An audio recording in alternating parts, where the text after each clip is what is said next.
இறைவனாட்சி மண்ணில் மலர இதயம் மகிழ்ந்து பகிர்ந்து வாழ ஆயனாய் அன்பனாய் நம்மை அழைக்கின்றார். இறைவனாட்சி மண்ணில் மலர இதயம் மகிழ்ந்து பகிர்ந்து வாழ ஆயனாய் அன்பனாய் நம்மை அழைக்கின்றார். வாருங்கள்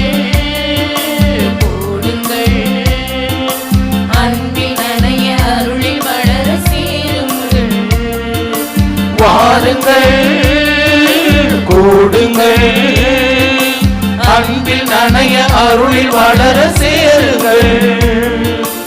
இறைவனாட்சி மண்ணில் மலர இதயம் மகிழ்ந்து பகிர்ந்து வாழ ஆயனாய் அன்பனாய் நம்மை அழைக்கின்றார்.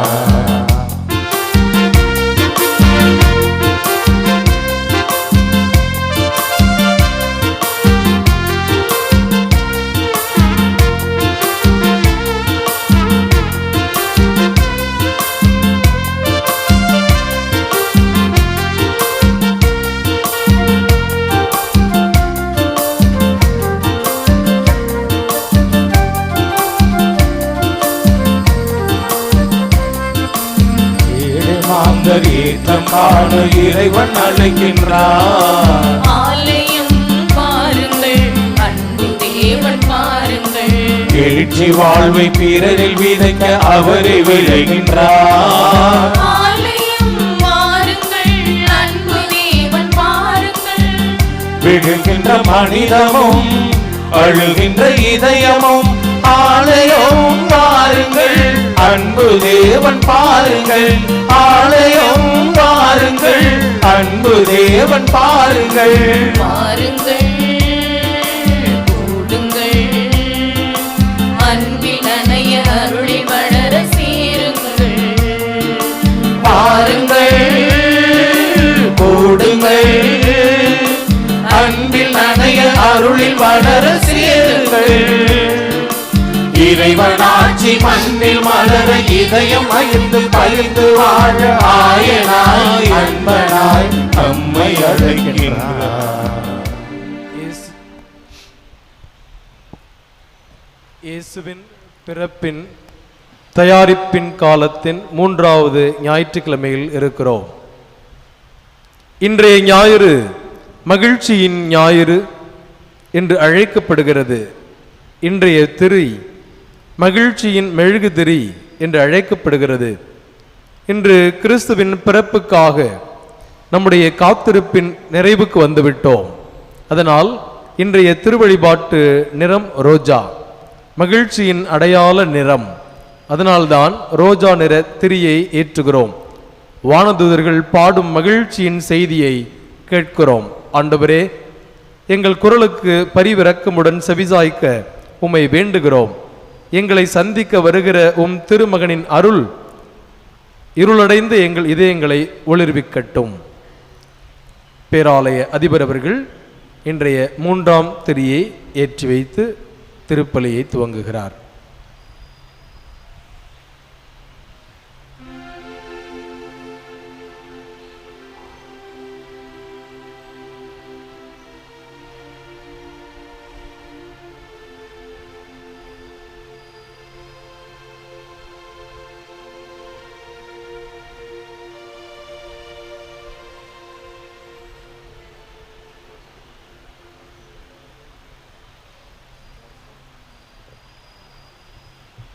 கிறிஸ்தியசுவில் அன்புமிக்க அருமையான அன்னையின் பக்தர்களே, மூவர் இறைவனோடும் அன்னை கன்னிமரியாளோடும் இன்று இந்த திருப்பலியிலே நம்மோடு கலந்து கொள்கின்ற தியாக்கோனோடு நானும் இணைந்து எங்களது இனிமையான காலை வணக்கத்தை உங்களுக்கு அன்போடு தெரிவித்துக் கொள்கிறோம்.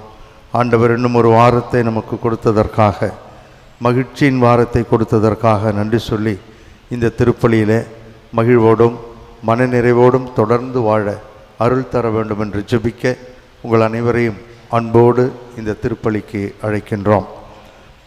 அன்னையின் அன்பு பக்தர்களே, இத்திருப்பலியானது ஆலயத்தில் கூடியிருக்கும் பக்தர்களின் கருத்துகளுக்காகவும் ஜெயா பிளஸ் தொலைக்காட்சி, திருத்தல இணையதளம் மற்றும் அனைத்து சமூக ஊடகங்களின் வழியாக பங்கெடுக்கும் பக்தர்களின் கருத்துகளுக்காகவும் இன்றைய நாளில் ஒளிபரப்பிற்கு உதவி செய்த நன்கொடையாளர்களின் குடும்ப கருத்துகளுக்காகவும் நேற்று திருப்பலி எழுதி வைத்தவர்களின் கருத்துகளுக்காகவும் ஒப்பு கொடுக்கப்படுகிறது. மேலும் இந்த ஒளிபரப்பை காணுகின்ற அனைத்து அன்னையின் பக்தர்களையும் இறைவன் நிறைவாக ஆசீர்வதிக்கவும் இத்திருப்பலியில் மன்றாடுவோம். Dear devotees of Our Lady of Good Health, Velangani, this Mass is offered for all the faithful gathered here and those who are participating through Jaya Plus, Shrine Web TV, as well as other social media, and in a very special way for all the sponsors of this live telecast Mass and those who wrote their Mass intentions yesterday, and all the devotees of Our Lady of Good Health, Velangani, who are watching the same. தந்தை மகன் தூயாவியாரின் பெயராலே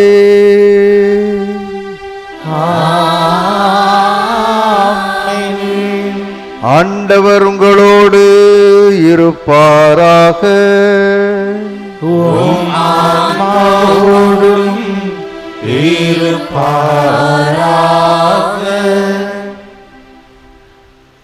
மகிழ்வோடும் மனநிறைவோடும் வாழ வேண்டும் என்பதுதான் இறைவன் நமக்கு கொடுத்த முதல் கொடை, அருள், ஆசீர். ஆனால் பிடிவாதமாக மனிதன் இதை தவிர்த்து அவனாக ஒரு மகிழ்ச்சி எங்கோ இருக்கிறது என்று தேடி அலைந்து ஆண்டவரை விட்டு வெகு தூரம் சென்ற காலங்கள் உண்டு. திரும்ப திரும்ப ஆண்டவர் அதே மகிழ்வையும் மனநிறைவையும் தந்து அதே கொடைகளாலும் ஆசீராலும் நிரப்ப வேண்டும் என்று விரும்புகிறார்.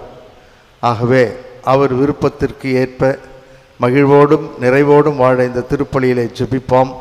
தடையாக இருக்கக்கூடிய நம்முடைய குற்றங்கள், குறைகள், வீண் பிடிவாதங்கள், வரட்டு கௌரவங்கள் இவற்றையெல்லாம் அகற்றி ஆண்டவரிடம் மனமுருகி மன்னிப்பு வேண்டுவோம்.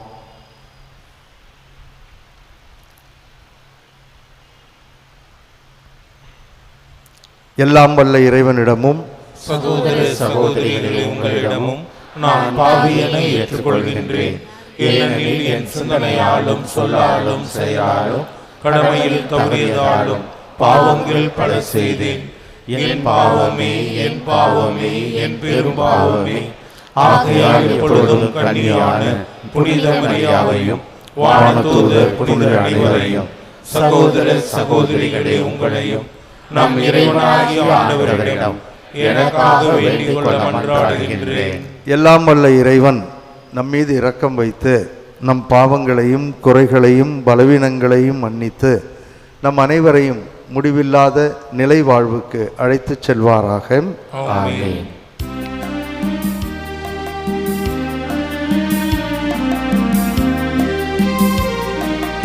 ஆண்டவரே இரக்கமாயிரும். ஆண்டவரே இரக்கமாயிரும். கிறிஸ்துவே இரக்கமாயிரும். கிறிஸ்துவே இரக்கமாயிரும். ஆண்டவரே இரக்கமாயிரும். ஆண்டவரே இரக்கமாயிரும்.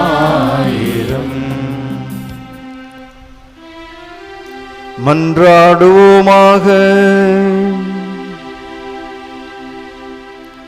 மகிழ்வின் ஊற்றாகிய எங்கள் தாயும் தந்தையுமாகிய இறைவா, இயேசுவின் பிறப்பு விழாவை ஆவலுடன் எதிர்பார்த்திருக்கும் மக்களை நீர் கண்ணோக்கி அருள உம்மை வேண்டுகின்றோம். அதனால் இத்தகைய மாபெரும் மீட்பின் மகிழ்வுக்கு நாங்கள் வந்து சேரவும், இதை பெரும் மகிழ்வோடும் மேலான வேண்டல்களோடும் என்றுமே கொண்டாடவும் ஆற்றல் பெறவும் அருள் புரிவீராக. உம்மோடு தூய ஆவியாரின் ஒன்றிப்பில் இறைவனாய் என்றென்றும் வாழ்ந்து ஆட்சி செய்கின்ற எங்கள் ஆண்டவரும் உம் திருமகனுமாகிய இயேசு கிறிஸ்து வழியாக உம்மை மன்றாடுகின்றோம்.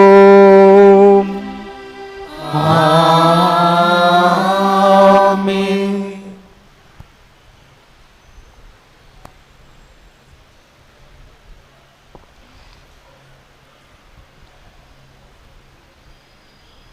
முதல் வாசகம் இறைவாக்கினர் செப்பனியா நூலிலிருந்து வாசகம். மகளே சீயோன், மகிழ்ச்சியால் ஆர்ப்பரி, இஸ்ராயேலே ஆரவாரம் செய். மகளே எருசலேம், உன் முழு உள்ளத்தோடு அகமகிழ்ந்து அக்களி. ஆண்டவர் உன் தண்டனை தீர்ப்பை தள்ளிவிட்டார், உன் பகைவர்களை அப்புறப்படுத்தினார். இஸ்ராயேலின் அரசராகிய ஆண்டவர் உன் நடுவில் இருக்கின்றார். இனி எந்த தீங்கிற்கும் அஞ்ச மாட்டாய். அந்நாளில் எருசலேமை நோக்கி இவ்வாறு கூறப்படும்: சீயோனே, அஞ்ச வேண்டாம், உன் கைகள் சோர்வடைய வேண்டாம். உன் கடவுளாகிய ஆண்டவர் உன் நடுவில் இருக்கிறார். அவர் மாவீரர், மீட்பு அளிப்பவர். உன் பொருட்டு அவர் மகிழ்ந்து களி கூறுவார். தம் அன்பினால் உனக்கு புத்துயிர் அளிப்பார். உன்னை குறித்து மகிழ்ந்து ஆடிப்பாடுவார். ஆண்டவரின் அருள் வாக்கு. இறைவனுக்கு நன்றி. பதிலுரை பாடல் பல்லவி.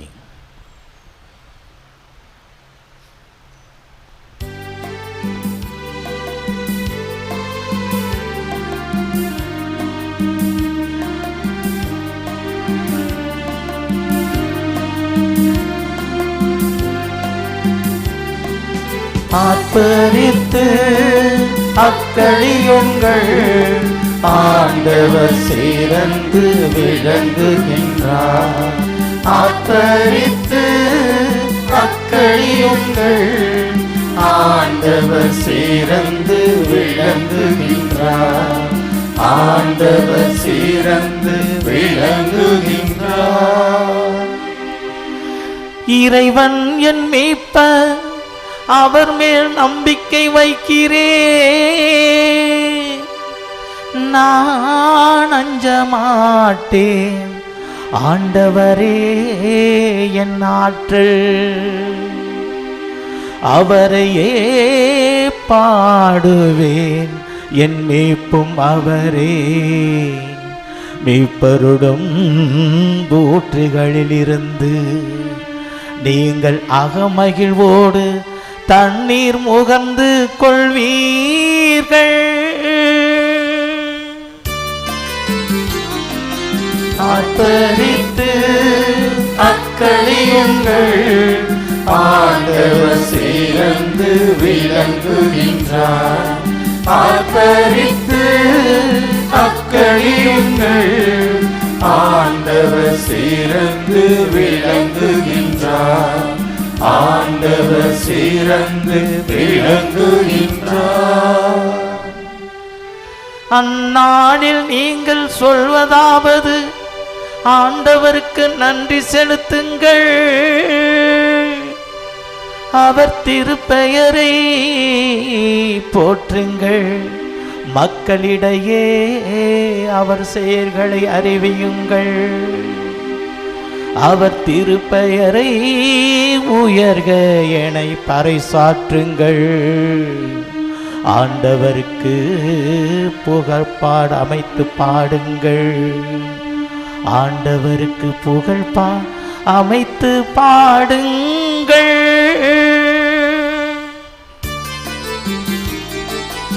ஆர்ப்பரித்து அக்களியுங்கள், ஆண்டவர் சிறந்து விளங்குகின்றார். ஆர்ப்பரித்து அக்களியுங்கள், ஆண்டவர் சிறந்து விளங்குகின்றார். ஆண்டவர் சிறந்து விளங்குகின்றார்.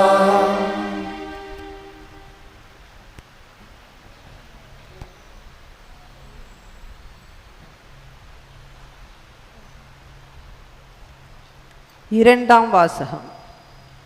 திருத்தூதர் பவுல் பிலிப்பியருக்கு எழுதிய திருமுகத்திலிருந்து வாசகம். சகோதர சகோதரிகளே, ஆண்டவரோடு இணைந்து என்றும் மகிழுங்கள். மீண்டும் கூறுகிறேன், மகிழுங்கள். கனிந்த உங்கள் உள்ளம் எல்லா மனிதருக்கும் தெரிந்திருக்கட்டும். ஆண்டவர் அண்மையில் உள்ளார். எதை பற்றியும் கவலைப்பட வேண்டாம். ஆனால் நன்றியோடு கூடிய இறைவேண்டல், மன்றாட்டு ஆகிய அனைத்தின் வழியாகவும் கடவுளிடம் உங்கள் விண்ணப்பங்களை தெரிவியுங்கள். அப்பொழுது அறிவெல்லாம் கடந்த இறை அமைதி கிறிஸ்து இயேசுவோடு இணைந்துள்ள உங்கள் உள்ளத்தை மனதையும் பாதுகாக்கும். ஆண்டவரின் அருள்வாக்கு. இறைவனுக்கு நன்றி.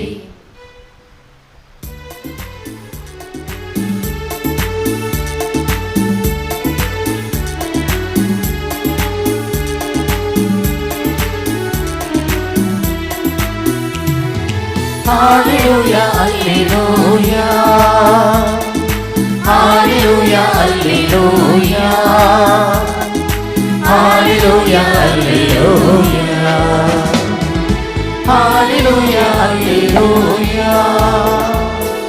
Hallelujah, hallelujah. Hallelujah, hallelujah.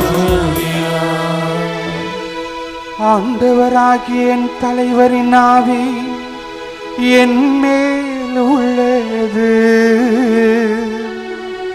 ஒடுக்கப்பட்டோருக்கான நற்செய்தியை அறிவிக்க என்னை அனுப்பியுள்ளார். Hallelujah, hallelujah. Hallelujah, hallelujah. Hallelujah, hallelujah. Hallelujah, hallelujah. Hallelujah, hallelujah. Hallelujah, hallelujah.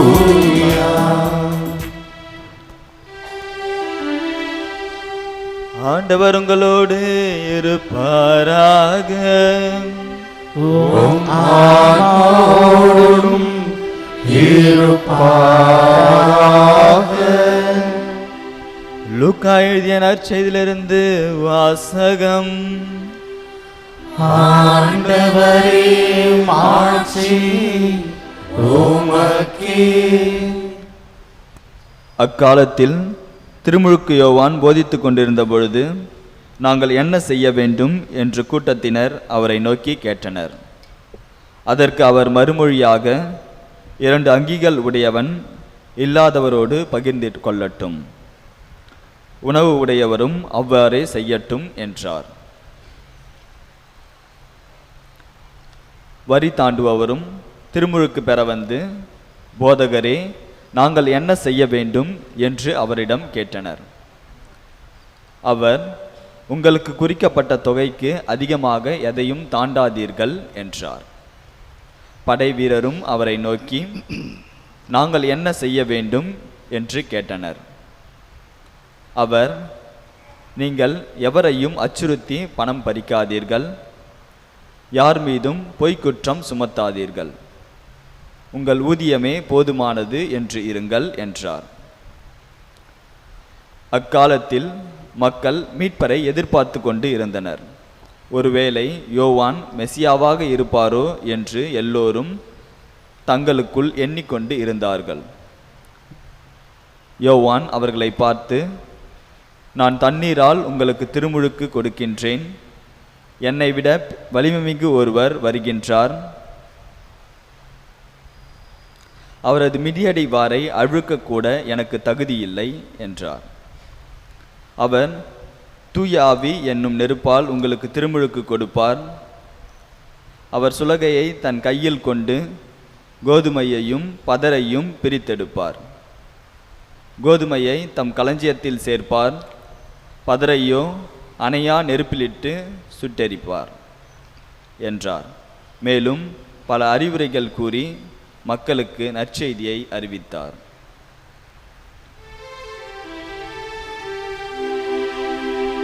ஆண்டவரின் அருள்வாக்கு.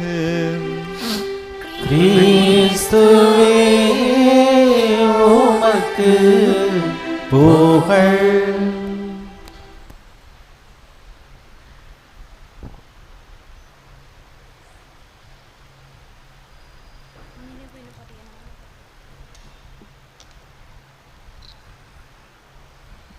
கிறிஸ்து இயேசுவில் அன்புமிக்க அருமையான அன்னையின் பக்தர்களே, திருவருகை காலம் 3வது வாரத்திற்கு வர உதவி செய்த இறைவனுக்கும் இந்த நாட்களிலே நமக்காக பரிந்து பேசி அருளை தந்த அன்னை வேளாங்கண்ணி தாய்க்கும் நன்றி சொல்லி, இந்த வாரம் மகிழ்ச்சியின் வாரம், எப்படி மகிழ்ச்சியாக இருக்க முடியும் என்பதை உங்களோடு சேர்ந்து எண்ணி பார்க்க ஆசைப்படுகிறேன். இன்றைய 3 வாசகங்களும் இரத்தின சுருக்கமாக நமக்கு சொல்லுவது மகிழ்ச்சியாக வாழ வேண்டும் என்றுதான். ஆகவே இந்த மகிழ்ச்சியோடு எப்படி வாழ முடியும் என்பதை நாம் சிறிது அலசி பார்ப்போம். இன்றைய நற்செய்தியை 4 பிரிவுகளாக பிரித்து எளிதாக புரிந்து கொள்ள முயற்சி செய்வோம். இதில் மற்ற 2 வாசகங்களும் அடங்கி இருப்பதை நம்மால் கண்டுபிடிக்க முடியும். 1 நற்செய்தியின் பின்னணி, 2 திருமுழுக்கு யோவானின் முன் நடந்த அணிவகுப்பு, 3 திருமுழுக்கு யோவானின் அறவுரை, 4 நம் வாழ்வில் எப்படி இதை வாழ முடியும். 1 நற்செய்தியின் பின்னணி. இந்த பின்னணியை நாம் சரியாக புரிந்து கொண்டால் மகிழ்ச்சியோடு வாழ்வதற்கான வழிவகைகளை இறைவன் சொல்லித் தருவதை நாம் புரிந்து கொள்ள முடியும். ஒரு அணிவகுப்பு நடப்பதாக நாம் பார்க்கிறோம். ஏன் இந்த அணிவகுப்பு? ஆபிரகாமின் பிள்ளைகள் எனப்படும் ஆணோ அல்லது பெண்ணோ தனது சொத்தாக கருத வேண்டியது தனது செயல்களையே. A child of Abraham must demonstrate his or her heritage in deeds என்று சொல்லுவார்கள். ஆகவே இஸ்ராயல் மக்களுக்கு வெறும் எண்ணத்தோடு வாழ்வது அல்ல வாழ்க்கை. அவர்கள் செயலில் தங்களை ஈடுபடுத்த வேண்டும். சொல்வதைப் போல அவர்கள் செய்ய வேண்டும். அதுதான் அவர்களுடைய பாரம்பரியமாக, அவர்களுடைய சொத்தாக மதிக்கப்பட்டது. ஆகவே எப்படிப்பட்ட செயல்களை அவர்கள் செய்ய வேண்டும்? காணாமோனான்னு எதுவும் செய்ய முடியாது. ஆகவே 2 செயல்களை அவர்கள் தங்களது சொத்தாக கொண்டிருக்க வேண்டும். 1, ஏழைகளுக்கு எப்பொழுதும் அவர்கள் உதவ வேண்டும். இந்த ஏழைகள் என்பதை நீங்கள் பல நேரங்களில் விதவைகள், கைவிடப்பட்டோர் என்றெல்லாம் நாம் விவிலியத்திலே பார்த்திருக்கிறோம். ஆக இந்த ஒரு கேட்டகரி மக்களுக்கு உதவி புரிய வேண்டும். 2வது நீதியோடு செயல்பட வேண்டும். ஆக இந்த 2மே செயல்பாடுகள் தான். உதவி செய்தல் ஒரு செயல், நீதியோடு செயல்பட வேண்டும் என்பதும் ஒரு செயல். ஆக இதுதான் அவர்களுடைய சொத்தாக மதிக்கப்பட்டது. எடுத்துக்காட்டாக ஏசாயா புத்தகம் 48:17 நாம் இவ்வாறு படிக்கிறோம். இஸ்ராயலின் தூயவரும் உன் மீட்பெருமான ஆண்டவர் கூறுவது இதுவே, உன் கடவுளாகிய ஆண்டவர் நானே, பயனுள்ளவற்றை உனக்கு கற்பிப்பவரும் செல்ல வேண்டிய வழியில் உன்னை நடத்துபவரும் நானே. அவரும் ஒரு செயல்தான் செய்கிறார், கற்பிக்கின்றார், வழி நடத்துகின்றார். ஆகவே இப்படிப்பட்ட ஒரு அருமையான தெய்வம் அவர்களை வழி நடத்தியது, சொல்லியதை செய்து காட்டிய தெய்வம். நான் தான் உங்களுக்கு கற்பிப்பவரும் செல்ல வேண்டிய வழியில் உன்னை வழி நடத்துபவரும் நானே. ஆகவே இந்த அருமையான இறைவனின் துணையோடு இறைவன் என்ன எதிர்பார்க்கிறார் என்பதை அவர்கள் செய்ய வேண்டும் என்று ஆண்டவர் விரும்புகிறார். அவர்கள் வாழ்வு இது போன்று இருந்தால் கண்டிப்பாக மகிழ்ச்சியாக இருக்கும் என்று ஆண்டவர் அவர்களுக்கு சொல்லித் தருகிறார். இப்படி அவர்கள் வாழ்ந்தால் இறைவனது திட்டப்படி ஏழைகளுக்கும் நீதியோடும் அவர்கள் செயல்பட்டால் எப்படி மகிழ்ச்சி இருக்கும் என்பதையும் அவர் சொல்லுகிறார். கற்பிப்பவரும் வழி நடத்துகிறவரும் அவரே உங்கள் வாழ்வு நம் வாழ்வு எப்படி மகிழ்ச்சியாக இருக்கும், எங்கெல்லாம் நாம் இந்த மகிழ்ச்சியை காணுவோம் என்று அவர் சொல்லுகிறார். என்னுடைய வார்த்தைகள் அல்ல, நிச்சயமாக நான் சொல்லுகிறேன். வேதத்திலிருந்து இறை வாக்கிலிருந்து தான் உங்களுக்கு படிக்கிறேன். அதே இறைவாக்கினர் ஏசாயா புத்தகம் 49வது அதிகாரம் 10வது வசனம் இவ்வாறு நமக்கு சொல்லுகிறது. அவர்கள் யாரு? இறைவனுடைய திட்டப்படி ஏழைகளுக்கும் நீதியோடும் நடக்கின்ற அவர்கள் பசியடையார், தாகமுறார், வெப்ப காற்றோ வெயிலோ அவர்களை வாட்டுவதில்லை. ஏனெனில் அவர்கள் மேல் கருணை காட்டுபவர் அவர்களை நடத்தி செல்வார். அவர் அவர்களை நீரூற்றுகள் அருகே வழி நடத்துவார். ஆகவே இவ்வளவு ஆசீர்வாதங்களை தருகிறார், இவ்வளவு அருள் வளங்களை அவர் தருகிறார்.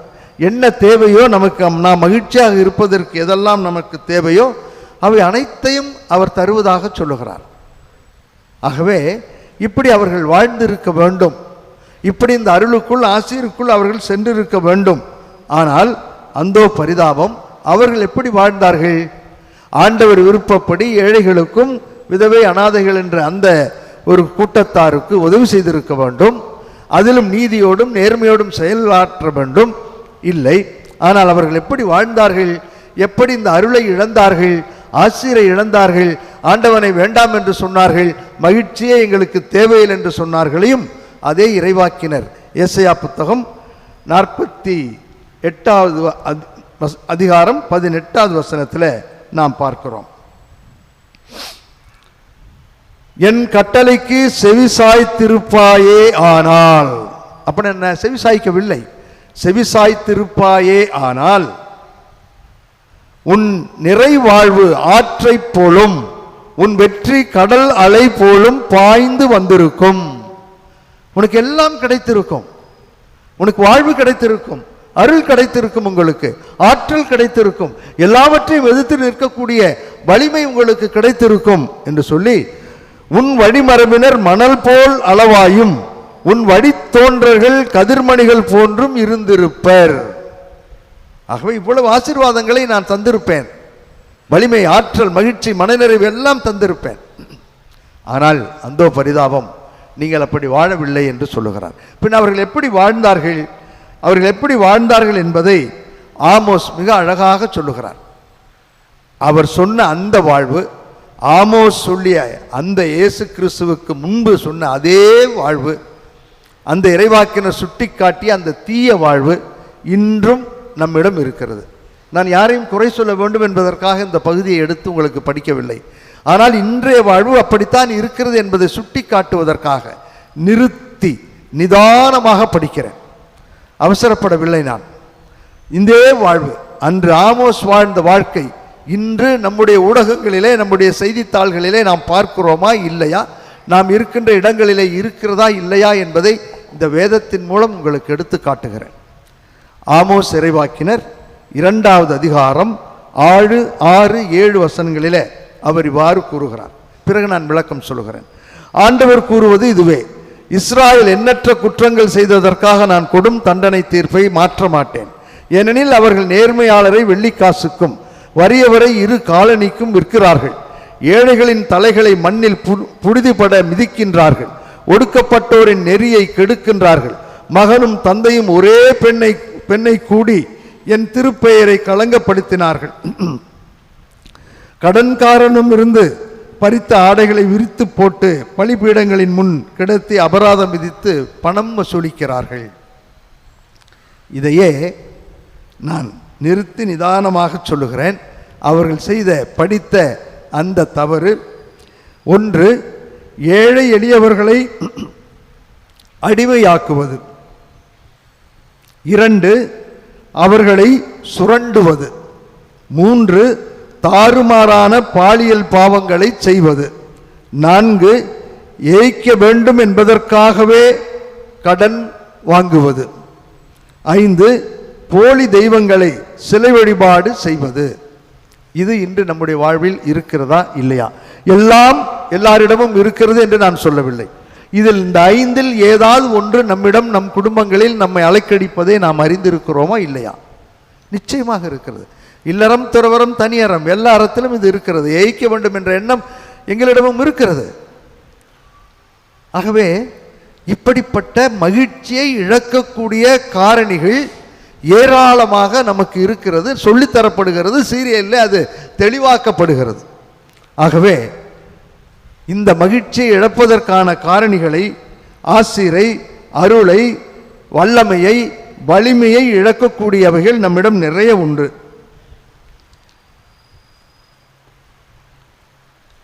இப்பொழுது நாம் இரண்டாவது கட்டத்திற்கு வருகிறோம். மகிழ்ச்சியை இழந்த மக்கள் இப்பொழுது ஒரு அணிவகுப்பு செய்கிறார்கள். வாழ்வை தேடுகின்றவர்கள் ஒரு அணிவகுப்பு செய்கிறார்கள். திருமுழுக்கு யோவானின் முன் அணிவகுப்பு. கூட்டத்தினர் நாங்கள் என்ன செய்ய வேண்டும் என்று கேட்டார்கள். அவர்கள் என்ன செய்ய வேண்டும் என்பதை சொல்லுகிறார். வரி தண்டுவோரும் அவ்வாறே வந்து நாங்கள் என்ன செய்ய வேண்டும் என்று கேட்கிறார்கள். அவரும் அவர்களிடம் அதிகமாக வரி தண்டாதீர்கள் என்று கேட்கிறார் என்று சொல்லுகிறார். மூன்றாவதாக படை வீரரும் அவரை அணுகி வந்து நாங்கள் என்ன செய்ய வேண்டும் என்று சொல்லுகிறார். அவரும் யாரையும் அச்சுறுத்தி பணம் பறிக்காதீர்கள் என்று என்ன செய்ய வேண்டும், என்ன வேண்டும் என்று அவர் சொல்லவில்லை. நீங்க இப்படி நினைச்சு பாருங்கள் என்று சொல்லவில்லை. என்ன செய்ய வேண்டும் நான் தான் சொன்னேன். இதுதான் சொத்தாக மதிக்கப்பட்டது. ஆபிரகாமின் மகனோ மகளோ அவனுக்கு சொத்தாக கருதப்படுவது இறைவனுடைய திட்டத்தை செயல்படுத்த வேண்டும். ஆகவே வெறும் எண்ணம் போதாது, நமக்கு செயல் வேண்டும் என்பதை அந்த மக்கள் அறிந்திருந்தார்கள். அதே தான் நாம் தொடர்ந்து பார்க்கிறோம். யாக்கோபு எழுதிய திருமுகம் 2வது அதிகாரம் 14-16 என்ன சொல்லுகிறது என்பதை வாசித்து காட்டுகிறேன். நாம் நினைக்கலாம், உதவி செய்ய வேண்டும் என்று ஆசைப்படுகிறோம், நீதியோடு இருக்க வேண்டும் என்று ஆசைப்படுகிறோம், நம் குடும்பங்களிலே சண்டை போடக்கூடாது என்று நினைக்கிறோம், பிறரை மதிக்க வேண்டும் என்று நினைக்கிறோம். செயல்படுகிறோமா? அந்த துணிச்சல், அந்த ஆற்றல், அந்த மகிழ்வு, அருள், ஆசீர் இருக்கிறதா என்பதை சிந்திக்க அழைக்கின்ற ஒரு பகுதி. என் சகோதர சகோதரிகளே, யாக்கோபு 2:14-16 நம்பிக்கை உண்டு என சொல்லும் ஒருவர் அதை செயல்களிலே காட்டாவிட்டால் அதனால் பயன் என்ன? அந்த நம்பிக்கை அவரை மீட்க முடியுமா? ஒரு சகோதரன் அல்லது ஒரு சகோதரி போதிய உடையும் அன்றாட உணவும் இல்லாதிருக்கும் போது அவர் உடலுக்கு தேவையான எவற்றையும் கொடாமல், எப்படி எதையும் கொடாமல், கை நீள மாட்டேங்குது, மனசு வர மாட்டேங்குது, ஆனால் என்ன சொல்லுகிறோம்? உங்களுள் ஒருவர் அவரை பார்த்து நலமே சென்று வாருங்கள், குளிர்காய்ந்து கொள்ளுங்கள், பசியாற்றிக் கொள்ளுங்கள் என்பாரெனில் அதனால் பயன் என்ன? நான் கேட்கவில்லை, வேதம் கேட்கிறது, இறைவன் கேட்கிறார். நினைவோடு நின்று விடாதீர்கள், கையை நீட்டுங்கள், மனதை அகலப்படுத்துங்கள், தாராள உள்ளத்தோடு ஏழைகளுக்கு நீதியோடு செயல்படுங்கள் என்று ஆண்டவர் சொல்லுகிறார். ஆகவே இந்த அணிவகுப்பின் இரத்தன சுருக்கம் செயல்பட வேண்டும். நீங்களும் நானும் அப்படித்தான் இந்த மகிழ்ச்சியை பெற வேண்டுமானால் செயல்பட வேண்டும், வாழ வேண்டும், அள்ளி கொடுக்க வேண்டும், ஆண்டவரோடு ஐக்கியப்பட்டு வாழ வேண்டும். செயலில் காட்டுங்கள் என்று சொல்லுகிறார். அப்பொழுது மகிழ்ச்சி கிடைக்கும், ஆறுதல் கிடைக்கும், அருள் கிடைக்கும், ஆசீர் கிடைக்கும், வல்லமை கிடைக்கும், மகிழ்வும் மனநிறைவும் கரை புரண்டோடும் என்று சொல்லுகிறார். சொல்வது எளிது, செய்வது கடினம் என்று நாம் பார்த்தோம். மூன்றாவது பகுதிக்கு நாம் செல்கிறோம். திருமுழுக்கு யோவானின் அறிவுரை. அங்கே அணிவகுப்பும் அறிவுரையும் என்று கொடுத்திருக்கிறேன். அறிவுரை சொல்லுகிறார். இதை கொடுப்பதற்கு, பிறரை வாழ வைப்பதற்கு தடையாக இருக்கக்கூடியது நம்முடைய வீண் பிடிவாதங்கள். ஏன் செய்யணும், எதுக்கு செய்யணும், காரணங்களை கண்டுபிடிப்பது, மிகவும் பகுத்தறிவோடு செயல்படுவதாக சொல்லி தவறு செய்வது, ஈகோ என்ற ஒரு பிடிக்குள் சென்று மாட்டிக்கொள்வது. ஆகவே இவைகளை களைந்து விடுங்கள் என்றுதான் அவர் தன்னையே முன்னுதாரணப்படுத்தி, வருகின்றவர் நான் அல்ல, எனக்கு பின் ஒருவர் வருகிறார், அவர் இப்படியெல்லாம் செய்ய போகிறார், நான் அவரை சுட்டி காட்ட வந்தவன் என்று தாழ்மையோடு தன்னையே மாற்றி ஈகோவை அழித்து ஒழித்து, இது என் குடும்பம், இது என் மக்கள், இது நான் அன்பு செய்கின்ற ஒரு குழந்தை, ஆகியவர்களுக்காக இவருக்காக நான் என்ன செய்ய முடியும், எப்படி வாழ முடியும் என்று தாராள உள்ளத்தோடு வாழ கற்றுக்கொள்ளுங்கள். என்னையே முன்னுதாரணமாக அறிவுரையாக உங்களுக்கு சொல்லுகிறேன். வருகிறவர் நான் அல்ல, எனக்கு பின் வருகிறவர் வேறு ஒருவர், ஆவியால் அவர் உங்களுக்கு எல்லாம் தருவார் என்று அடுக்கடுக்காக ஆண்டவர் இயேசு கிறிஸ்துவை மனதார வாழ்த்தி ஈகோவை ஒழித்து மகிழ்வோடு வாழ கற்றுக்கொள்ளுங்கள், நான் வாழ்கிறேன் என்று சொன்ன அருமையான திருமுழுக்கு யோவானின் அறிவுரை தான் 3வது பகுதியாக நாம் பார்த்தோம். 4வது பகுதி, இறுதி பகுதி, வாழ முடியுமா, வாழ வேண்டும், வாழ முடியும் என்பதற்காக ஒரே ஒரு வசனத்தை படித்து முடிக்கிறேன்.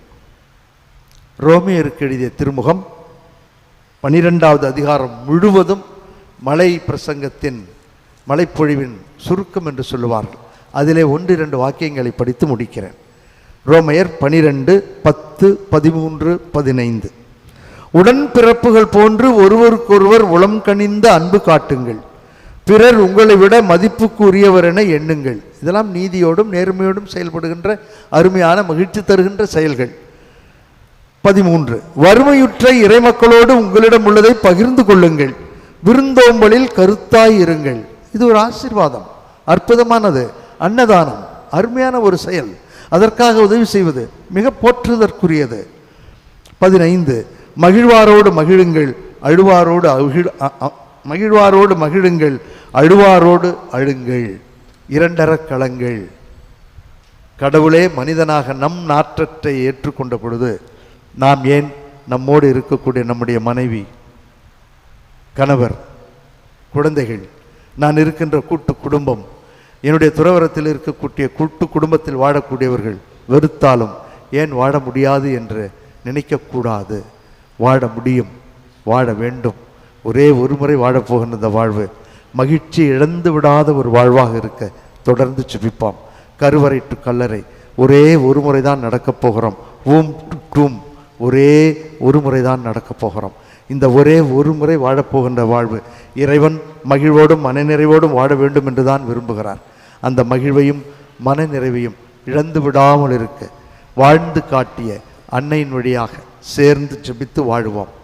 ஒரே ஒரு முறை வாழப்போகின்ற இந்த சந்திக்கப் போகின்ற இந்த கிறிஸ்துமஸ் பெருவிழா நமக்கு மகிழ்வான விழாவாக, சண்டை சச்சரவுகளுக்கெல்லாம் ஒரு முடிவு கட்டி மன்னிப்பு, மறத்தல், ஏற்றுக்கொள்ளுதல், விட்டு கொடுத்தல் போன்ற குணங்களால் வாழ வளர ஒரே ஒரு முறை வாழப்போகின்ற வாழ்வை அர்த்தத்தோடு வாழ தொடர்ந்து செபிப்போம். வல்ல இறைவன் நல்லருள் பொழிவார். ஆமென். நம்பிக்கை அறிக்கை. ஒரே கடவுளை நம்புகின்றேன். விண்ணகமும் மண்ணகமும் காண்பவை காணாதவை யாவும் படைத்த எல்லாம் வல்ல தந்தை அவரே, கடவுளின் ஒரே மகனாய் உதித்த ஒரே ஆண்டவர் இயேசு கிறிஸ்துவை நம்புகின்றேன். இவர் காலங்களுக்கெல்லாம் முன்பே தந்தையிடமிருந்து பிறந்தார். கடவுள் என்று கடவுளாக, ஒளியில் என்று ஒளியாக, உண்மை கடவுள் என்று உண்மை கடவுளாக உதித்தவர். இவர் உதித்தவர், உண்டாக்கப்பட்டவர் அல்ல, தந்தையோடு ஒரே பொருளானவர். இவர் வழியாகவே யாவும் படைக்கப்பட்டன. மனிதர்கள் நமக்காகவும் நம் மீட்புக்காகவும் விண்ணகமிருந்து இறங்கினார். தூய ஆவியார் கன்னி மரியாவிடம் உடனெடுத்து மனிதரானார். மேலும் நமக்காக போந்திய பிலாத்தின் அதிகாரத்தில் சிலுவையில் அறையப்பட்டு பாடுபட்டு இறந்து அடக்கம் செய்யப்பட்டார். மறை நூல்களின்படி 3ஆம் நாள் உயிர் தெழுந்தார். விண்ணகத்திற்கு எழுந்தருளி எல்லாம் வல்ல தந்தையின் வலப்பக்கம் வீற்றிருக்கின்றார். வாழ்வோரையும் இறந்தோரையும் தீர்ப்பிட மாட்சியுடன் மீண்டும் வர இருக்கின்றார். அவரது ஆட்சிக்கு முடிவு ஏறாது. தந்தையிடமிருந்தும் மகனிடமிருந்தும் புறப்படும் ஆண்டவரும் உயிர் அளிப்பவருமான தூய ஆவியாரை நம்புகின்றேன். இவர் தந்தையோடும் மகனோடும் ஒன்றாக ஆராதனையும் ஆட்சியும் பெறுகின்றார். இறைவாக்கினர்கள் வாயிலாக பேசியவர் இவரே. ஒரே புனித கத்தோலிக்க திருத்தூதர் வழிவரும் திரு அவையை நம்புகின்றேன். பாவ மன்னிப்புக்கான ஒரே திருமுழுக்கை ஏற்றுக்கொள்கின்றேன். இறந்தோரின் உயிர்ப்பையும் வரவிருக்கும் மறு உலக வாழ்வையும் எதிர்பார்க்கின்றேன். ஆமென். ஆண்டவரில் என்றும் மகிழுங்கள். மீண்டும் கூறுகிறேன், அகமகிழுங்கள், ஏனெனில் ஆண்டவர் அண்மையில் உள்ளார் என்ற புனித பவுலடியாரின் கூற்றுக்கு ஏற்ப அண்மையில் இருக்கும் ஆண்டவரை குரல் எழுப்பி நாம் ஜெபிப்போம். மகிழ்ச்சியோடு வாழ அழைப்பவரே எம் இறைவா, திரு அவை தலைவர்களுக்காய் ஜெபிக்கிறோம். நற்செய்தியின் தூதுவர்களாக செயல்பட்டு இறை மக்களை உமது இறையரசின் மதிப்பீடுகளுக்கு ஏற்ப வழிநடத்த தேவையான ஆற்றலையும் வல்லமையும் தந்தருள வேண்டும் என்று இறைவா உம்மை மன்றாடுகிறோம். ஆண்டவரே, எங்கள் மன்றாட்டை கேட்டருளும். நீதியோடு வாழ அழைப்பவரே எம் இறைவா, நாட்டு தலைவர்கள் அனைவரும் உண்மையோடும் நீதியோடும் செயல்பட்டு ஏழை எளிய மக்களின் நலனில் அக்கறை கொண்டு செயல்பட தேவையான அருளை பொழிய வேண்டும் என்று இறைவா உம்மை மன்றாடுகிறோம். ஆண்டவரே, எங்கள் மன்றாட்டை கேட்டருளும். மகிழ்ச்சியால் ஆர்ப்பரித்து வாழ அழைப்பவரே எம் இறைவா, எங்களது வாழ்விலே உண்மையான மகிழ்ச்சி எங்கு உள்ளது என்று கண்டறிந்து உம்மோடு இணைந்து பிறர் நலனில் அக்கறை கொண்டு நன்றி நிறைந்த மனநிலையோடு வாழ அருள் தர வேண்டும் என்று இறைவா உம்மை மன்றாடுகிறோம். ஆண்டவரே, எங்கள் மன்றாட்டை கேட்டருளும். வல்லமையை பொழிபவரே எம் இறைவா, உம் தாய் அன்னை மரியின் ஆசிரை பெற இத்திருப்பலியில் கலந்து கொண்டும் பல்வேறு சமூக ஊடகங்கள் வழியாகவும் ஜெபித்து கொண்டிருக்கும் உம் பிள்ளைகளை ஆசீர்வதியும். இவர்கள் வாழ்விலே மகிழ்ச்சியும் மனநிறைவும் பெற்று எந்நாளும் உமக்கேற்றவர்களாக வாழ அருள் தர வேண்டும் என்று இறைவா உம்மை மன்றாடுகிறோம். ஆண்டவரே, எங்கள் மன்றாட்டை கேட்டருளும். நம்ம ஒவ்வொருவருடைய தனிப்பட்ட விண்ணப்பத்திற்காக சிறிது நேரம் மௌனமாக ஜெபிப்போம். இந்த வாரம் முழுவதும் இறைவன் நம்மை எல்லா சூழல்களிலும் மகிழ்ச்சியில் வழிநடத்த வேண்டும் என்று ஜெபிப்போம். மகிழ்ச்சி இல்லாமல் இருக்கக்கூடிய நமக்கு தெரிந்த சகோதர சகோதரிகளுக்காக மகிழ்ச்சி அவர்கள் வாழ்விலும் இருக்க வேண்டும் என்று ஜெபிப்போம். வேலையில்லா திண்டாட்டத்தால் மகிழ்ச்சியை இழந்திருக்கின்ற நம்முடைய குழந்தைகள், இளைஞர்கள், இளம் பெண்களுக்காக ஒரு நல்ல வேலை கிடைக்க வேண்டும், பொறுப்போடு வாழ வேண்டும் என்று ஜெபிப்போம். உடல்நலம் குறைந்ததால் மகிழ்ச்சியை இழந்து கடவுளையே சபிக்கக்கூடிய விதத்தில் இருக்கக்கூடிய உடல்நலம் குறைந்திருக்கின்ற சகோதர சகோதரிகளுக்காக அன்னை நல்ல உடல் சுகத்தை தர வேண்டும் என்று ஜெபிப்போம். அயராது உழைக்கின்ற நம்முடைய பேராலய தன்னார்வ தொண்டர்கள் அனைவரும் அவரது குடும்பங்களும் உண்மையான மகிழ்ச்சியில் வாழ வேண்டும் என்று நமது தன்னார்வ தொண்டர்கள் பணியாளர்களுக்காக சிறிது நேரம் ஜெபிப்போம். நம்மிடம் ஜெபிக்க சொல்லி கேட்டுக்கொண்ட சகோதர சகோதரிகளுக்காக ஜெபிப்போம். பிறந்த தின நாளையும் திருமண நாளையும் நினைவு கூர்ந்து ஜெபிப்பவர்களுக்காக சிறிது நேரம் ஜெபிப்போம். இந்த மன்றாட்டுக்களை எல்லாம் நேற்றும் இன்றும் என்றும் மாறாதவராக இருந்த மகிழ்ச்சியில் நம்மை வழி நடத்துகின்ற நல்லாயன் இயேசு கிறிஸ்து வழியாக உம்மை மன்றாடுகின்றோம். ஆமென்.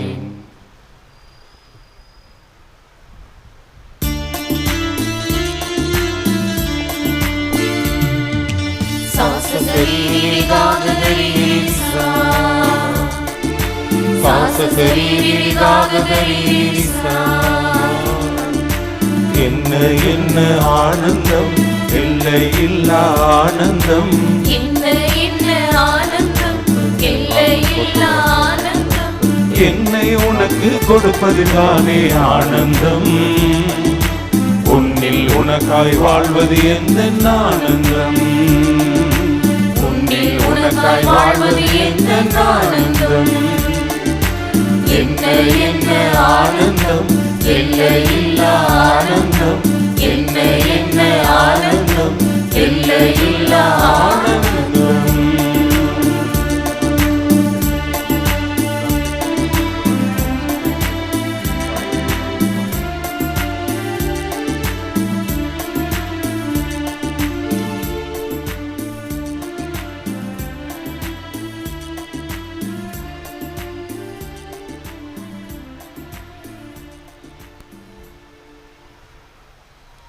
மகிழ்வோடும் மனநிறைவோடும் வாழ வேண்டும் என்ற எண்ணத்தோடு நாம் ஒப்புக் கொடுக்கும் இத்திருப்பலி எல்லாம் வல்ல தந்தையாகிய இறைவனுக்கு ஏற்றதாகும்படி சேர்ந்து ஜெபிப்போம். ஆண்டவர் தமது பெயரின் புகழ்ச்சிக்காகவும் ஆட்சிக்காகவும் நமது நலனுக்காகவும் புனித திரு அவையின் அனைத்து நலனுக்காகவும் உமது கையிலிருந்து இப்பலியை ஏற்றுக்கொள்வாராக.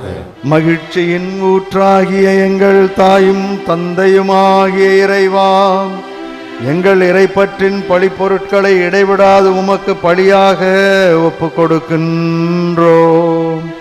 நீர் நிறுவிய தூய மறை நிகழ்வுகளை இக்காணிக்கை நிறைவேற்றி உமது மீட்பும் மகிழ்வும் எங்களில் ஆற்றலுடன் செயல்பட அருள் புரிவீராக.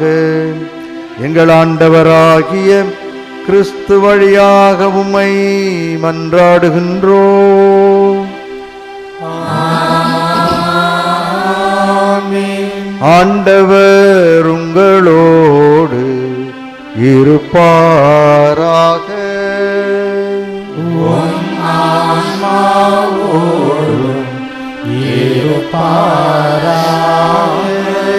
இதயங்களை மேலே எழுப்புங்கள். ஆண்டவரிடம் எழுப்பியுள்ளோம். நம் இறைவனாகிய ஆண்டவருக்கு நன்றி பாடுவோம். அது தகுதியும் நீதியும் ஆனதே. தூயவரான எங்கள் தாயும் தந்தையுமாகிய இறைவாம், என்னாலும் இவ்விடத்திலும் சிறப்பாக வாரத்தின் முதல் நாளாகிய இன்று அன்னையின் பேராலயத்திலிருந்து நாங்கள் உமக்கு நன்றி செலுத்துவது மெய்யாகவே தகுதியும் எங்களுக்கு மகிழ்வும் நிறைவும் தருகின்ற செயலுமாகும். கிறிஸ்து தம்மையே தாழ்த்தி உடலெடுத்து முதன்முறை வந்தபோது தொடக்கத்திலிருந்தே நீர் வகுத்த திட்டத்தை நிறைவேற்றி முடிவில்லா மீட்பின் வழியை மீண்டும் எங்களுக்கு திறந்து வைத்தார். எனவே அவர் மறுமுறை தம் மாட்சிமைக்குரிய மாட்சிமையுடன் வரும்பொழுது இறுதியில் வெளிப்படும் நீர் வாக்களித்த மீட்பை உமது கொடை என பெற்றுக்கொள்வோம். அதையே நாங்கள் இப்பொழுது விழிப்பாயிருந்து துணிவுடனும் மகிழ்வுடனும் எதிர்பார்த்திருக்கின்றோம். ஆகவே வானதூதர்களோடு இந்த பேராலயத்திலே கூடியிருப்பவர்களும் சமூக ஊடகங்கள் வழியாக உம்மை போற்றும் அனைவரோடும் ஒன்றிணைந்து ஒரே குரலாய் சேர்ந்து பாடுவதாவது:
ஆண்டவரே, நீர் மெய்யாகவே தூயவர், தூய்மை அனைத்திற்கும் ஊற்று.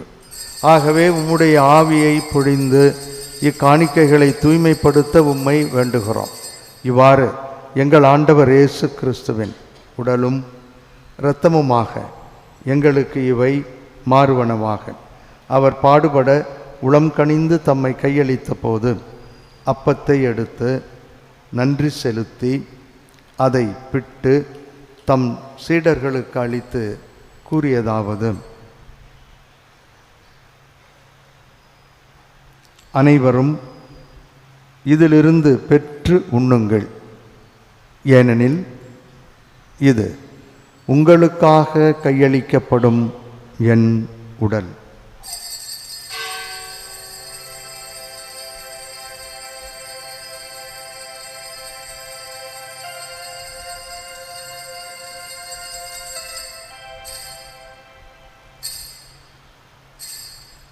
அவனுமே இரவு விருந்தை அருந்திய பின் கிண்ணத்தையும் எடுத்து மீண்டும் உமக்கு நன்றி கூறி தம் சீடர்களுக்கு அளித்து அவர் கூறியதாவது: அனைவரும் இதிலிருந்து பெற்று பருகுங்கள். ஏனெனில் இது புதிய நிலையான உடன்படிக்கைக்கு உரிய என் இரத்தத்தின் கிண்ணம். இது பாவ மன்னிப்புக்கு என்று உங்களுக்காகவும் பலருக்காகவும் சிந்தப்படும். இதை என் நினைவாகச் செய்யுங்கள்.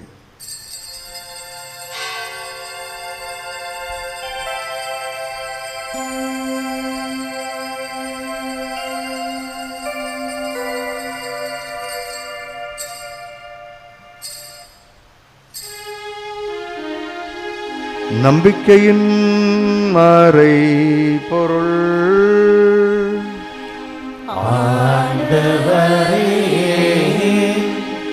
நீர் வருமளவும் உமது இறப்பினை அறிக்கையிடுகின்றோம்.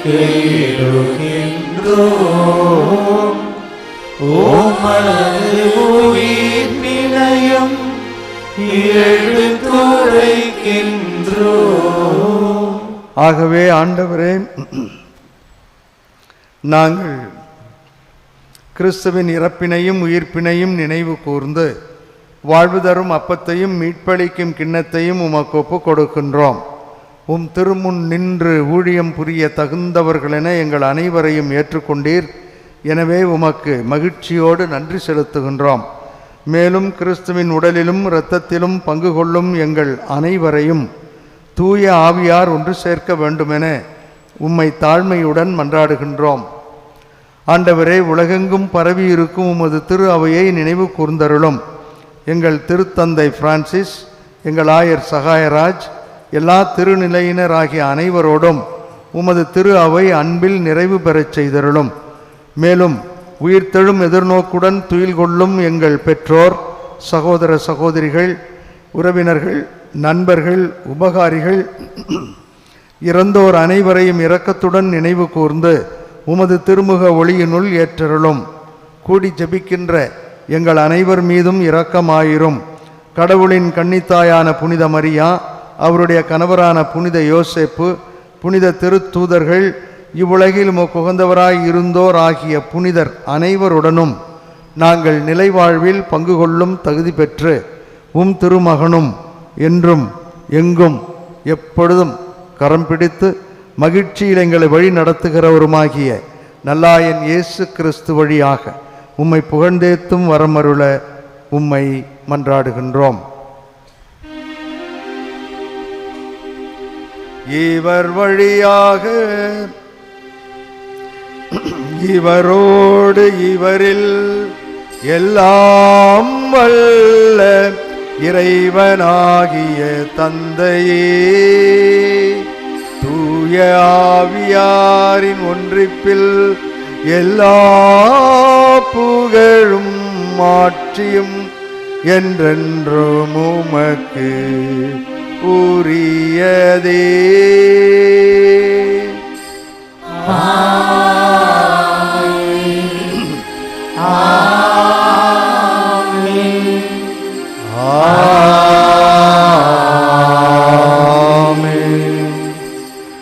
மகிழ்ச்சிக்கான வழியை கற்பிப்பவரும் அதிலே வழி நடத்துகிறவருமாகிய நம் ஆண்டவர் இயேசு கிறிஸ்து நமக்கு கற்றுக் கொடுத்த ஜெபத்தின் வழியாக மகிழ்வோடு இருக்க சேர்ந்து ஜெபிப்போம். உமது பெயர் தூயதென போற்ற பெறுக. உமது ஆட்சி வருக. உமது திருவுளம் விண்ணுலகில் நிறைவேறுவது போல மண்ணுலகிலும் நிறைவேறுக. எங்கள் அன்றாட உணவை இன்று எங்களுக்கு தாரும். எங்களுக்கு எதிராக குற்றம் செய்வோரை நாங்கள் மன்னிப்பது போல எங்கள் குற்றங்களை மன்னியும். எங்களை சோதனைக்கு உட்படுத்தாதேயும், தீமையிலிருந்து எங்களை விடுவித்தருளும். ஆண்டவரே, தீமைகள் அனைத்திலுமிருந்து எங்கள் அனைவரையும் விடுவித்து எங்கள் வாழ்நாளில் அமைதியையும் மகிழ்வையும் கனிவுடன் அருள உம்மை மன்றாடுகிறோம். உமது இரக்கத்தின் உதவியால் நாங்கள் பாவத்தில் இருந்தும் பாவச் சூழல்களிலுமிருந்து விடுதலை பெற்று யாதொரு தேவையற்ற கலக்கமுமின்றி மகிழ்ச்சியாக வாழ்வோமாக. நாங்கள் எதிர்நோக்கி இருக்கும் பேரின்பத்திற்காகவும் எம் மீட்பராகிய இயேசு கிறிஸ்துவின் வருகைக்காகவும் காத்திருக்கின்றோம். ஏனெனில் ஆட்சியும் வல்லமையும் ஆட்சியும் என்றென்றும் உமதே. ஆண்டவரே இயேசு கிறிஸ்துவே, அமைதியை உங்களுக்கு விட்டுச் செல்கிறேன், என் அமைதியையே உங்களுக்கு அளிக்கிறேன் என்று உம்முடைய திருத்தூதர்களுக்கு மொழிந்தீரே. எங்கள் பாவங்களையும் குறைகளையும் பலவீனங்களையும் பாராமல் உமது திரு அவையின் நம்பிக்கையை கண்ணோக்கி உமது திருவுளத்திற்கு ஏற்ப அதற்கு அமைதியையும் எங்கள் குடும்பங்களுக்கு ஒற்றுமையும் மகிழ்ச்சியை கெடுக்கக்கூடிய எதுவாக இருந்தாலும் அவைகளை விட்டொழிக்கக்கூடிய நல்ல மனதையும் எங்களுடைய குழந்தைகளுக்கு ஒளிமயமான எதிர்காலத்தையும் அனைவருக்கும் நல்ல உடல் சுகத்தையும் தந்து வழி நடத்துவீராக. என்றென்றும் வாழ்ந்து ஆட்சி செய்கின்றவர் நீரே. ஆண்டவருடைய அமைதி உங்களோடு என்றும் இருப்பதாக.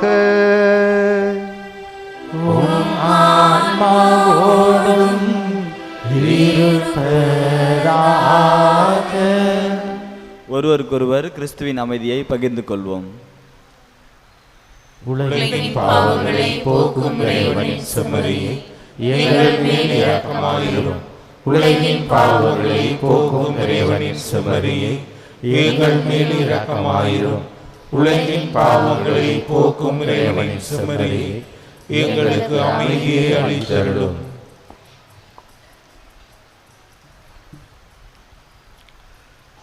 இதோ இறைவனின் செம்மறி, இவரே உலகின் பாவங்களை போக்குகின்றவர். நாம் அனைவரும் மகிழ்வோடும் நிறைவோடும் வாழ வேண்டும் என்று ஆசிக்கின்ற அருள் பொழிகின்ற ஆண்டவர்.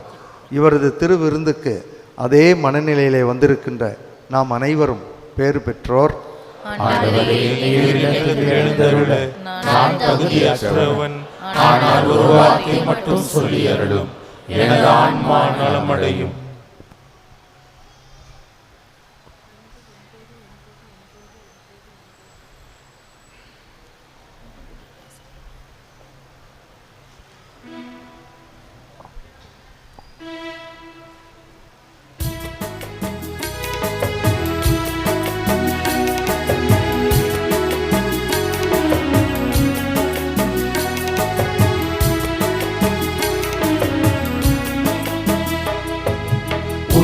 உயிரே இறைவா, உணவின் வடிவில் வருவாய், பாடும் உள்ளம் என்னை தேற்றவா,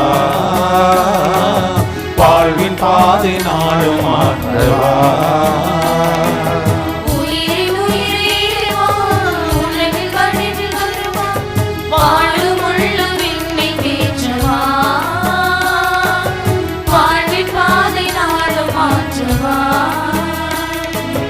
உன்னருள் வருகையில் உலகமே மகிழ்ந்திட, உயிரின் உயிரே இறைவா, உணவின் வடிவில் வருவாய், பாடும் உள்ளம் என்னை தேற்றவா,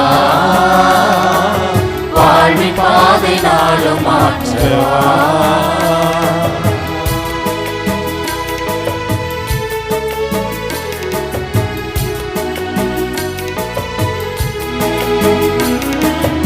உலகம் வாழ நீயும் உந்தன் உடலை சிதைத்து உறவின் பழியாய் உயிரை தந்தார். உனது வழியில் நானும் எனது வாழ்வை உடைத்து உலகை மாற்றும் முடிவை தாரா. உன்னன்பின் பாதைகள் என் வாழ்வின் பாடங்கள், உன்னருள் வார்த்தைகள் என் வாழ்வின் தேடல்கள். உலகெல்லாம் மகிழ்ந்திட உள்ளத்தில் நீவா, உயிரின் உயிரே இறைவா, உணவின் வடிவில் வருவாய், பாடும் உள்ளம் என்னை தேற்றவா, வாழ்வின் பாதை நாடும் மாற்றவா. நன்றியோடு மன்றாடுவோமாக. மகிழ்ச்சியோடு எங்களை என்றும் வழி நடத்தும் எங்கள் தாயும் தந்தையுமாகிய இறைவாம், உமது கனிவை கெஞ்சி கேட்கின்றோம். அதனால் எங்களை குற்றங்களிலிருந்து விடுவித்தவும் அருள் கொடைகள் வரவிருக்கும் விழாவுக்கு எங்களை தயாரிப்பனவாக எங்கள் ஆண்டவராகிய கிறிஸ்து வழியாக உம்மை மன்றாடுகின்றோம்.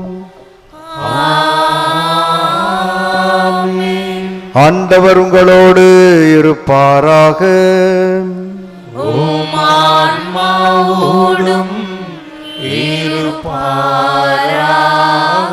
புனித ஆரோக்கிய அன்னையின் ஆசீர் பெற மன்றாடுவோம். ஆற்றலும் அன்புமிக்க இயேசுவை கையிலேந்தி காலமெல்லாம் கடலோரம் காத்திருக்கும் புனித ஆரோக்கிய அன்னையே, இப்பேராலயத்தில் கூடியிருக்கும் பக்தர்கள் மற்றும் இணையதளம் சமூக ஊடகங்கள் வழியாக பங்கேற்கும் அனைவரையும் ஆசீர்வதியும். இவர்களின் மனம் சோர்ந்து போகும்போது பால்கார பாலகளின் பால் குடத்தை பொங்கச் செய்தது போல இவர்களின் மனங்களையும் மகிழ்ச்சியால் பொங்க வையும். இவர்கள் தோல்வியால் துவண்டு போகும்போது நடக்க இயலாத சிறுவனை நடக்க வைத்ததைப் போல இவர்களையும் எழுந்து நடக்க வையும்.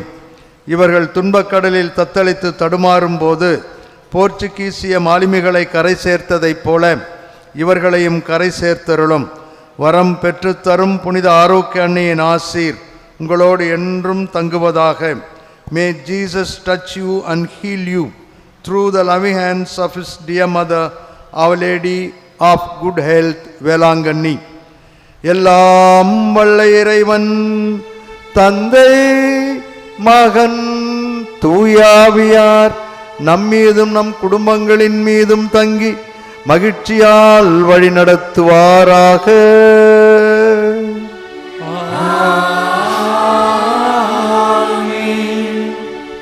சென்று வாருங்கள், திருப்பலி நிறைவேறிற்று.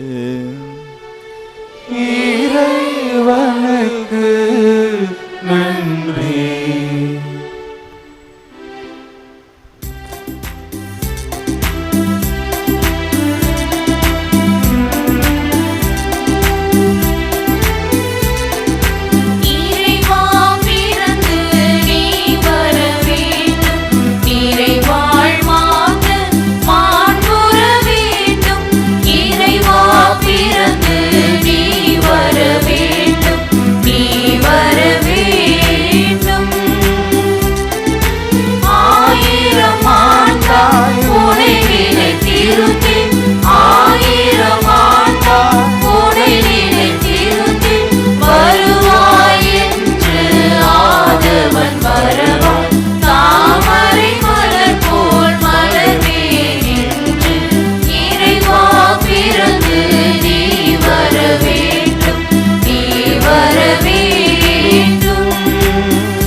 அன்புமிக்க சகோதர சகோதரிகளே,